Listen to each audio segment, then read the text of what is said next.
अस्सलाम वालेकुम फ्रेंड्स, मैं हूं आपका दोस्त मोहम्मद सजाद और आप लोग देख रहे हो Sajjad Malik vlog YouTube channel.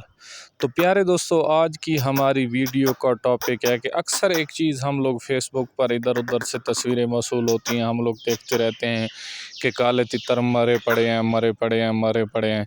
तो यार, ये आखिर सर्दियों का सीज़न में इस तरह क्यों हो जाता है और इसके पीछे क्या वजूहात है और क्या मसले मसाइल हैं, या ऐसी कौन सी ऐसी बातें हैं या ऐसी खुराकें हैं या जो टाइम टेबल है जिस पर हम लोग तवज्जो नहीं दे पाते हैं, जिसकी वजह से हमारा अच्छा बोलता हुआ सेहतमंद परिंदा जो है गर्मियों का सीज़न जो है वो बुलाई कर रहा होता है, बेहतरीन परिंदा होता है, बेहतरीन उसकी प्रोग्रेस होती है, सेहत भी उसकी सही होती है। लेकिन सर्दियों में आकर हमारे परिंदे को क्या हो जाता है कि वो अचानक से मुरझा जाता है, मस्ती तोड़ जाता है या वो मर जाता है। तो इस सारी बातों को आज हम इस वीडियो में डिस्कस करने वाले हैं। तो प्यारे दोस्तों, क्या होता है कि जैसे इंसान की पूरे गर्मियों के सीज़न की खुराक अलग होती है, वो ठंडी चीज़ें, ठंडा पानी, बर्फ़ या दूसरी चीज़ें, ठंडी चीज़ों का इस्तेमाल करता है, और जब सर्दियां आ जाती हैं तो फिर वो गर्म चीज़ें इस्तेमाल करना शुरू कर देता है गर्मियों की निस्बत। तो आप लोग क्या करते हो कि यार, आप अपने तीतर की जो खुराक है, जो उसका डालने का टाइम टेबल, जो तरीक़ाकार होता है, तो उसको आप जो है वो बदली नहीं करते हो, थोड़ी सी रूटीन को चेंज नहीं करते हो, जिसकी वजह से आपका एक अच्छा तीतर जो है बीमार हो जाता है, आखिर में इस नतीजे पर पहुंच जाता है कि वो मर जाता है।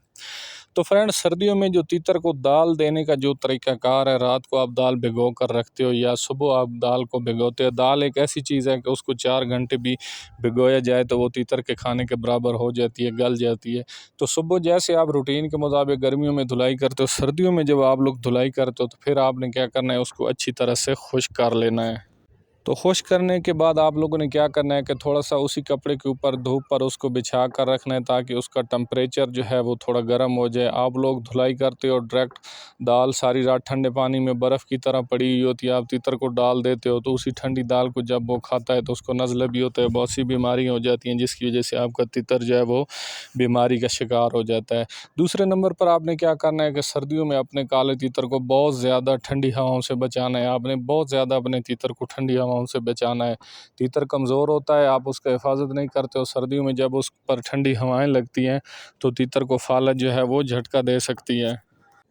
इसके अलावा तीसरे नंबर पर जो बात आती है, आप लोग अपने तीतर को बहुत ज़्यादा बंद करते हो, ढक कर रखते हो, जिसकी वजह से ठंडे कमरों या सायेदार कपड़ों में पड़े पड़े भी उसको ठंड लग सकती है। तो उसको प्रॉपर जो है धूप भी लगवानी है।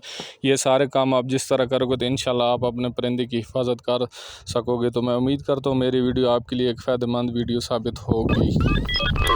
तो फ्रेंड्स, नेक्स्ट टाइम ऐसे नुस्खे और ऐसी टिप्स तीतर या किसी भी परिंदे के बारे में जानने के लिए आप फर्स्ट टाइम हमारे चैनल को सब्सक्राइब कर दें। अस्सलाम वालेकुम, अल्लाह हाफ़िज़।